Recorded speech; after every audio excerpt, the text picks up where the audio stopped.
All right, everyone. Today concluded the 30 days of Paula's Donuts. I had one donut a day from Paula's. They were absolutely amazing. There was 1 or 2 days where I had 2 donuts, and the majority of the time I did eat them for breakfast or as part of my breakfast. There were a couple instances where I had it post-workout, late afternoon or early evening, and I think the one night I did have 2. So over 30 days, I had probably 33 Paula's Donuts. And over the 30 days, I tracked everything on the MyFitnessPal app, which is a free app. There are some upgrades available, but I typically instruct my clients just to stick with the free app.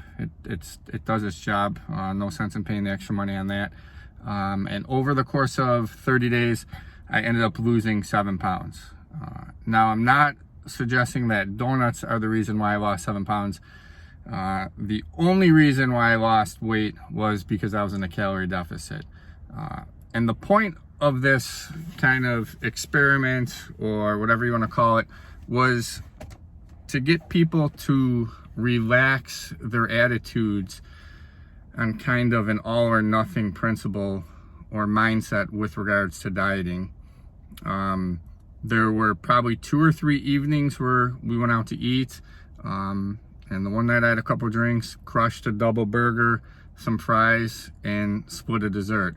So I ate like a normal person. For the month, I only did 7 cardio sessions, and I want to say the average time on those were 20 to 25 minutes. I think maybe one time I did 35 or whatnot.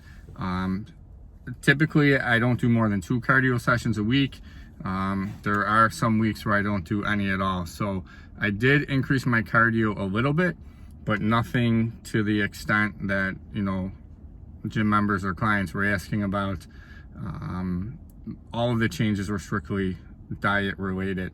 My weight training program did not change at all. The only thing that did change with the weights is I just took my scheduled increases in weight, which were anywhere from 5 to 10 pounds on bench, deadlift, and squat, and then the rest of my hypertrophy work stayed the same, or maybe went up 3 to 5 pounds on them. So overall, pretty happy. Went down weight, got leaner, and the majority of my lifts I got stronger in.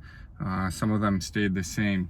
Out of the 30 days, 12 of the days I ended up being higher in weight than I was the previous day.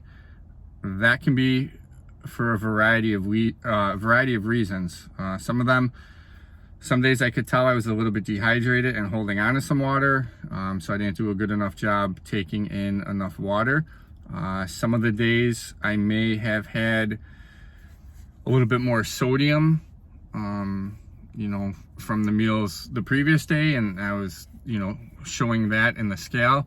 And some of the days, if it wasn't a treat or where I had eaten extra calories the day before, some of them where I could tell I was just swollen from being sore from working out, and the added, edema, the swelling, water retention with that. So I think that the big thing is there are going to be fluctuations as you diet. Had any of those days where I was up 1.5 pounds or 2 pounds and I wasn't aware that stuff normally happens, I can see where those new to health and wellness industry or to dieting, where that could really be, kind of a mind fuck, where you're working really hard and for no reason whatsoever, your weight is up 1.5 pounds. And then that's where, unfortunately, a lot of people say, fuck it, what am I doing all this work for? And then I'm not really seeing any progress in the scale. There are a lot of fitness professionals out there that will tell you to weigh yourself once a week. I think you need to take into consideration what type of person you are or what type of client you're working with. If I had only weighed myself once a week, there were 12 days out of the month that I was up weight. So if 3 or 4 of those days that I weighed myself happened to be the days that I was up weight, I would view myself as a complete failure, right? Because I'm weighing myself only 4 times. I only have 4 data points, and 3 or 4 of them are saying, hey, you're sucking at this diet. Well, human nature, people don't like to do things that they're not good at or they're not seeing any appreciable progress in. So that's why people stop dieting. If you can wrap your head around, there are going to be fluctuations day to day, sometimes from morning to night. There was a weird stretch of time where there was about 2 weeks in the middle there that I was actually weighing less in the morning, or excuse me, less in the afternoon than I was in the morning. If you can wrap your head around there being changes up and down throughout the course of your diet or attempt to lose weight and or fat, I would suggest weighing yourself every day and then taking kind of a weekly average. So if you start to see the highest highs get lower and you start to see the lowest lows get lower, you know you're trending in the right direction and things are moving where you want them to be. I ended up losing 7 pounds in a month. Some people may think that's a lot. Some people may not think that's a lot at all. You know, I feel pretty happy with my level of leanness. I'm not competing in a show or a contest or anything. So, you know, I'm happy with where I'm at. Some people that may be new to dieting or have more weight to lose may see a bigger drop. If you have 30, 40, 50 pounds to lose, you should see the scale number go down. A lot of people like to maybe kind of hide from reality and assume that they're putting on muscle tissue. You probably are if you're weight training and you're consuming enough protein. But the reality of it is if you have 30 or 40 pounds to lose and in the first month you don't lose any weight, and you kind of fool yourself into thinking, hey, maybe I lost 5 or 6 pounds and I put on 5 or 6 pounds of muscle, so there's no net change in the scale, you are probably lying to yourself. I'm not saying it can't happen, but in more cases than not, you probably are consuming too many calories and or not working out hard enough or doing enough cardio. So on my Instagram post, I posted a lot of meals, a lot of pictures of donuts.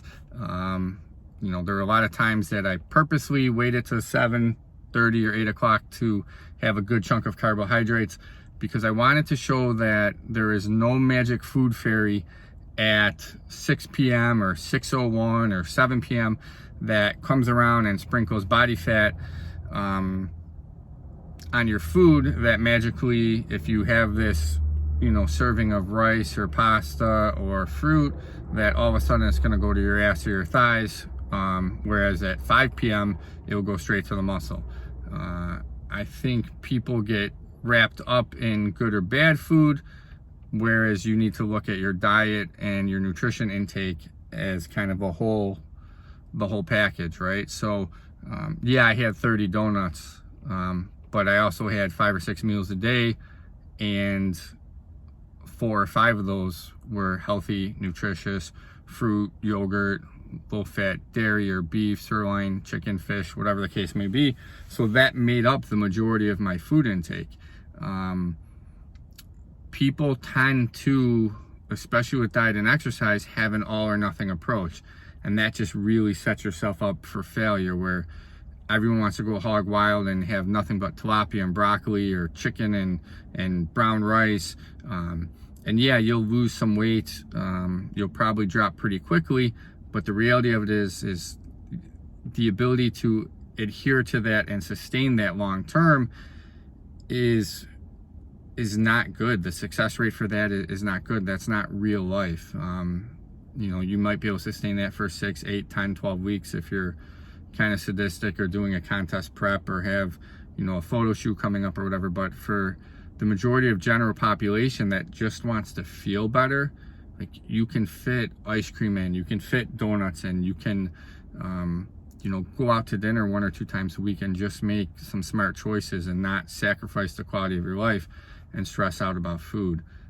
So hopefully this, you know, these last 30 days showed you guys a little bit from a knowledge standpoint and a reality standpoint of, you can make these foods that taste good or treats fit into your day-to-day life and still make progress. The big thing is we are very, very bad at estimating the amount of calories we take in, and we are equally as bad at estimating the amount of calories that we burn off. So like I said, I would start off by getting the MyFitnessPal app. It's free. Track your food for a couple days and get a handle on it. Tracking builds awareness. It's like your map, it's your roadmap, it's your GPS to getting to where you want to go. I have yet to have a person come in that is brand new, that has been trying to lose weight on their own, and I have them track their food. They're all shocked at how much total calories they're taking in, how much total fat they're taking in, and how little protein that they're consuming. I have yet to have somebody come in that their diet was conducive to what their goals are, where I said, okay, hey, great, we don't have to do anything here. If you're not where you want to be, there's a reason or reasons for that. It's because you're screwing up somewhere. Some of it is because you don't know any better. Some of it is maybe you do know better, but you don't want to admit that you're wrong and that you could be wrong for 3, 4, 5 years before people get fed up and then want to seek out some help or whatnot. So I would advise you guys to maybe seek out someone that you trust. Listen to their advice. People don't know what they don't know, and if you guys can cut down on the learning curve of losing weight or losing fat, gaining muscle, then that investment in paying somebody to help you is really going to cut down on wasted time. So hopefully you guys just take an overall approach to that there are really no good or bad foods. There's just kind of a bad application, right? So pizza's not bad for you. If all you eat is pizza, you're probably going to have some issues. Paula's Donuts taste great. I would not make that the staple of everybody's diet. All right, so could you enjoy them occasionally? Absolutely. Could you enjoy one a day and still lose weight? Absolutely. So get the MyFitnessPal app, track food for a week or so, get a baseline of where you're at, and then make some adjustments from there. And if you guys have any questions, feel free to contact me.